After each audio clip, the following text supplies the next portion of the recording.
अस्सलाम वालेकुम। HS math में आप सबको खुशामदीद कहती हूँ। उम्मीद करती हूँ अल्लाह की पाक ज़ात की रहमत करम व फजल से आप सब खैर और आफियत से होंगे। अल्लाह ताला आप सबको और हम सबको हर तरह की छोटी बड़ी बीमारियों से महफूज रखे और अपनी हिफ्ज़-ओ-अमान में रखे। आमीन सुम आमीन। बेटा मेरे साथ मिलके प्लीज़ एक मरतबा दुरूद पाक पढ़ लें सल्लल्लाहु अलैहि या मुहम्मद नूरुम मिन नूरिल्लाह। आप सबको पता है बेटा हम कर रहे हैं सेंट टेक्स्ट बुक मैथमेटिक क्लास 10 की बुक है और एक्सरसाइज आज हम शुरू करेंगे अल्लाह की मदद के साथ इंशाल्लाह 18.2 का क्वेश्चन नंबर 1 देखेंगे। अगर हमें टाइम मिला तो हम क्वेश्चन नंबर 2 भी ख़त्म करने की कोशिश करेंगे। तो 18.1 के तमाम सवालात जो है वो आप मेरे चैनल पे इजीली फाइंड कर सकते हैं इंशाल्लाह। और 18.2 है वेरिएशन चैप्टर है सेंट टेक्स्ट बुक मैथमेटिक क्लास 10 का। तो चलें शुरू करते हैं। आपका क्वेश्चन 1 आपसे कह रहा है if y varies directly as x, अगर y मुख्तलिफ है x से एंड y की वैल्यू है 10 जबकि x 3 है, तो फाइंड करें आप तीन बातें। y terms of x, y when x is equal to 6 और x when y is equal to 15। तो मेरे बच्चों सबसे पहले आपने क्या करना है, आप पहले सवाल if y varies directly proportion का साइन बनाएंगे। y पहले डायरेक्टली x, ठीक है, y डायरेक्टली x। और मैंने आपको पहले ही बताया है कि प्रोपोर्शन साइन है ये, और y इस साइन को हटाना होता है। इसको जब हम हटाते हैं तो हम इक्वल के बाद लगाते हैं k कांस्टेंट है kx, और हमें अगर मैं यहाँ y लिखूँ और अपॉन x लिख दूँ तो ये हमारे पास k की वैल्यू आ गई, ठीक है। k is equal to y, कौन है y 10,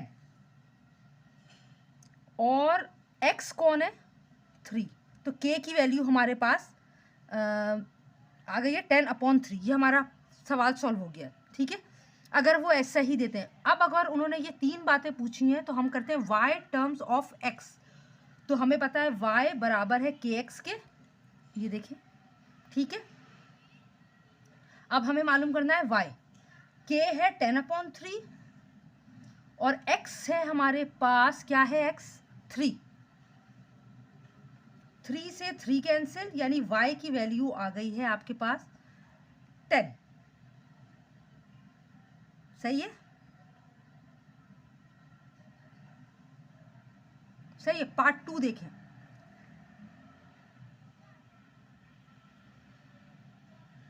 और अगर आप इस तरह भी लिख सकते हैं y is equal to k x, ठीक है, y is equal to k यानी 10/3 x। वो कह रहा है y टर्म्स ऑफ x, तो y टर्म्स ऑफ x क्या है, y इक्वल 10/3 x। ये भी आंसर है आपका, ठीक है। पार्ट 2 देखें,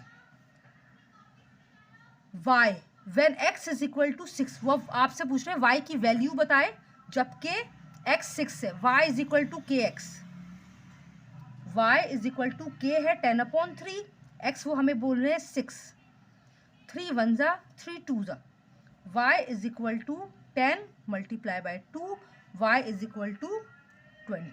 ये आपका आंसर हो गया, ठीक है। अगर आप ये करेंगे ये ज़्यादा ठीक है, y टर्म्स ऑफ x, तो आप इस तरह करें, ठीक है। आप ये भी कर देंगे तो ठीक है, लेकिन आप ये कर दें वो बेटर है। x when y is equal to 15, हमें है पता कि y है kx के बराबर, सही है, y है kx के बराबर और हमें x मालूम करना है, तो y डिवाइडेड बाय k हो जाएगा। मैं अपॉन नहीं लिख रही हूँ, क्यों नहीं लिख रही अभी बताती हूँ, क्योंकि y की वैल्यू है क्या है, y की वैल्यू 15 और k एक फ्रैक्शन में डिवाइडेड बाय कौन है 10/3 इज इक्वल टू x। अगर मैं यहाँ इस तरह लिखूँ 15 मल्टीप्लाई, मैं रेसिप्रोक कर दूँ,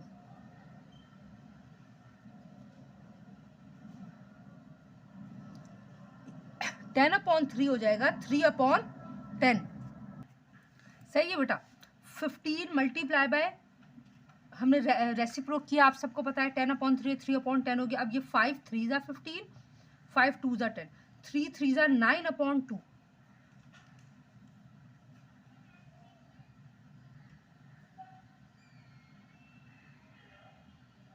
is equal to x। Therefore x is equal to 9/2। ये आपका आंसर होगा। बहुत आसान है, बहुत बहुत आसान है, थोड़ी सी प्रैक्टिस चाहिए, प्लीज़ इसको प्रैक्टिस में रखिए। जल्दी से चलते हैं क्वेश्चन नंबर 2 की तरफ। चले मेरे बच्चों, इफ़ v डायरेक्टली प्रोपोर्शन है t के, ठीक है, एंड v बराबर है 15 के और t बराबर है 24 के, तो find the following. Part 1, the equation connecting v and t। Part 2, v when t is equal to 30, t when v is equal to 10। सबसे पहले तो हम क्या करेंगे, जो सवाल ने हमें बताया है कि v डायरेक्टली प्रोपोर्शन है t के, ये मैंने लिख दिया, ठीक है बेटा।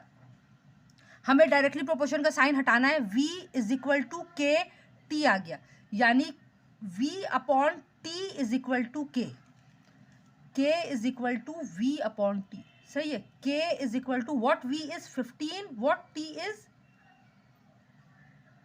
24, डिवाइड बाय 3, तो k की वैल्यू हो गई है आपके पास 3 5 ज़ा 15, 3 8 ज़ा 5 अपॉन 8। उम्मीद करती हूँ ये आपको समझ में आ रहा होगा, क्योंकि बेटा ये यहाँ जगह खत्म हो गई। k की वैल्यू आ गई है 5 अपॉन 8। अब वो आपसे पूछ रहे हैं डायरेक्ट उन्होंने आपसे पूछा है, क्या पूछा है पार्ट 1 में, कि कनेक्शन क्या है, the equation connecting v and t। हमें पता है v इज इक्वल टू के टी है, ठीक है, तो कैसे कनेक्ट होगा, v is equal to k 5 upon 8 t, यानी v is equal to 5t upon 8, सही है, ये आपका आंसर आ गया। अब वो पूछ रहे हैं v when t is equal to 30। हमें पता है v इज इक्वल टू के टी है, तो v इज इक्वल टू के है आपके पास 5 अपॉन 8 और t है आपके पास 30, तो ये होगा 2 4 ज़ा 8, 2 1 ज़ा 2, 2 5 ज़ा 10, ठीक है। अब v is equal to 5 multiply by 15 upon 4, तो v आ गया बेटा आपके पास 15 5 ज़ा होते हैं 75 अपॉन 4, ये आपका आंसर, क्योंकि कैसे पॉसिबल कैंसिलेशन नहीं है तो फिर इसको ऐसे ही आंसर लगा दिया। t की वैल्यू मालूम करनी है, जबकि v है 10, तो ये हमने कैसे मालूम किया है कि हमें पता है v इज इक्वल टू के टी है, यानी v अपॉन के जो है हमारे पास t की वैल्यू देगा, तो t is equal to v upon k, यानी कि v कौन है 10, k कौन है 5 अपॉन 8, ये डबल आ गया ना। तो हम इस तरह करेंगे जैसे भी हमने पिछले सवाल में किया था कि 10 डिवाइडेड बाय 5 अपॉन 8, ऐसा ही है, t is equal to 10 multiply by 8 upon 5, 5 1 था, क्योंकि रेसिप्रोक किया तो डिवाइड की साइन मल्टीप्लाई बन गई और ये पूरी टर्म उलट गई, 5 अपॉन 8 हो गया 8 अपॉन 5, सॉरी 5 1 ज़ा 5, 5 2 ज़ा 10, t is equal to 2 multiply by 8 and t is equal to 16, this is your answer. कोई काम अल्लाह की मदद के बगैर मुमकिन नहीं है। बड़ी शुक्रगुजार हूँ उस पाक परवरदिगार की कि बहुत कोशिश करके आसान तरीन लफ्ज़ों में आप तक मैंने अपनी बात पहुँचा दी है। प्लीज़ मेरे बच्चों इस बात का ख्याल रखिए, मैथ्स हमेशा लिख कर प्रैक्टिस करने से आती है, ठीक है। तो अपनी दुआ में मुझे याद रखिएगा। जल्दी से देखते हैं क्वेश्चन नंबर 3 अभी कर सकते हैं या नहीं, फिर मैं आपको बताती हूँ देख के। चले मैंने क्वेश्चन नंबर 3 देखा, इतना टाइम है कि मैं आपको क्वेश्चन नंबर 3 करवा दूँ। मेरे बच्चों देखें, इफ़ u डायरेक्टली प्रोपोर्शन है 3v, यानी इसका इंडेक्स 3 है और v, तो आपने u डायरेक्टली प्रोपोर्शन है स्क्वायर रूट नहीं क्यूब रूट ऑफ v, ठीक है। तो ऑब्वियसली हमने ये प्रोपोर्शन साइन हटाया तो आ गया k क्यूब रूट v, ठीक है। हमें k की वैल्यू चाहिए, u upon cube root v is equal to k, ऐसा ही है। अब हमने क्या किया, k is equal to u की वैल्यू उन्होंने क्या बताई है 4, we are putting the value of 4, ये है इंडेक्स 3 और v की वैल्यू उन्होंने क्या बताई है 64। मेरे बच्चों गौर से मेरी बात सुने, 4 अपॉन, अगर मैं ये क्यूब रूट हटा दूँ 64, 1 अपॉन 3 बनेगा, k इज इक्वल टू 4, अच्छा 4 4 जा 16, 16 4 जा 4 की पावर अगर मैं 3 कर दूं और ये 1 अपॉन 3 इंडेक्स का है, 3 से 3 कट गया, ये आ गया 4 अपॉन 4 और ये कैंसिल किया तो आ गया 1, यानी k की वैल्यू आ गई है 1, ठीक है बेटा। अब आगे वो क्या कह रहे हैं, find the value of u when v is equal to 216। ठीक है, for value of u, for value of u। अच्छा, कैसे मालूम करेंगे u किसके बराबर था, u इज इक्वल टू, चले मेरे बच्चों, u बराबर है k इंडेक्स 3v के, ऐसे ही है। u is equal to k की वैल्यू लिखी मैंने 1 3, जबकि वो कह रहे हैं कि v कितना होना चाहिए 216। u इज इक्वल टू, ये 1 तो गया, 216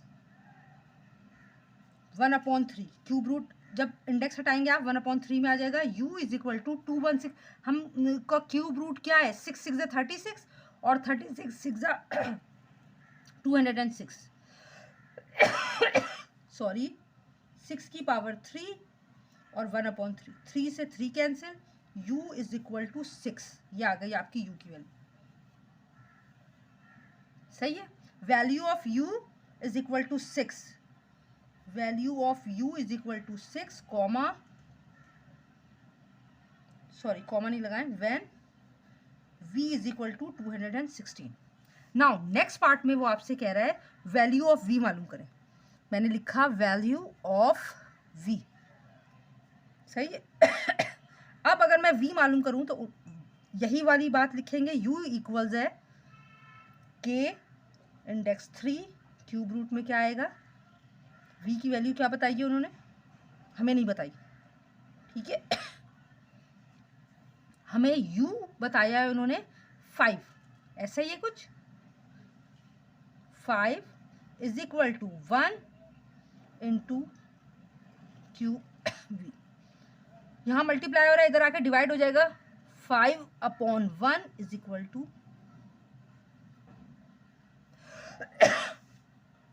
ये हो गया 5 is equal to cube root v।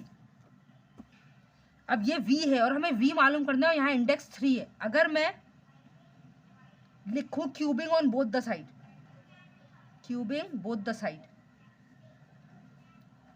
क्योंकि ये कोई नंबर तो है नहीं कि मैं इसका क्यूब रूट निकालूं, ये तो v है, तो हमें क्यूब लगा के इस रूट को ख़त्म करना पड़ेगा। तो 5 पे भी क्यूब लगा और ये इंडेक्स 3v पर भी क्यूब लग गया, ठीक है। तो 5 5 25, 25 5 125 इज इक्वल टू v, ये हो गया ये वाला 1/3 मल्टीप्लाई बाय ये क्यूब जो हमने लगाया, 3 से 3 कैंसिल, 125 v की वैल्यू आ गई, यानी v इज इक्वल टू 125। आप ये कह सकते हैं value of v is equal to 125 when u is equal to 5। अल्हम्दुलिल्लाह क्वेश्चन नंबर 1 2 3 जो है वो हमने कर लिया अल्हम्दुलिल्लाह। अल्हम्दुलिल्लाह अल्लाह की मदद से अपनी दुआओं में मुझे ज़रूर याद रखिएगा, जिस हद तक हो सके इस लिंक को शेयर कर दे बेटा, अपने ग्रुप्स में, अपने फ्रेंड्स में, अपनी फैमिली में, अपने ट्यूशन फ़ेलोज़ में, कोचिंग फ़ेलोज़ में। स्पेशली ये चैनल मैंने सिर्फ उन बच्चों के लिए बनाया है बिलखुसूस जो गुर्बत की वजह से फ़ीस अफोर्ड नहीं कर सकते, ट्यूशन की हैवी फ़ीसेस। तो प्लीज़ इसको सदका जारिया समझ के शेयर कीजिए और मेरे चैनल के लिए ज़रूर दुआ कीजिएगा। अपनी दुआओं में मुझे याद रखिए। आपको कैसा समझ में आया, आपके मैसेजेस हम मेरा बहुत हौसला बढ़ाते हैं, उसके लिए मैं दिल से आपकी शुक्रगुज़ार हूँ। अपनी दुआओं में मुझे याद रखिएगा, ठीक है। नेक्स्ट वीडियो में इंशाअल्लाह ताला नेक्स्ट क्वेश्चन के साथ हाज़िर होंगे। अल्लाह हाफ़िज़।